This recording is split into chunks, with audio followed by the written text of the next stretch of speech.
देखिए, हमको उम्मीद नहीं था कि खेसारी लाल यादव राजद में जैसे जंगल राज पार्टी को ज्वाइन करेंगे। खेसारी लाल यादव ने बिल्कुल गलत डिसीजन लिया है। रवि किशन जी से हमें यही निवेदन है कि हमारे मामला में वह दाखिल न दें।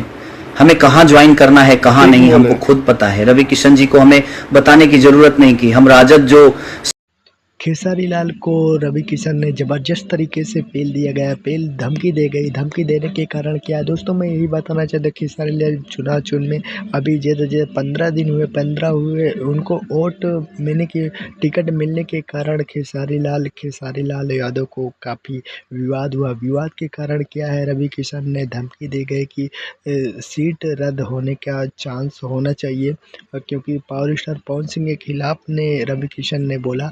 और रवि किशन को बोलते ही खेसारी लाल यादव ने इतना बेहतरीन तरीके से धुलाई किया, ना जाने कैसे गाली गलौज हर एक चीज़ से खेसारी लाल यादव ने डांट के उन्हें चुप करवा दिया।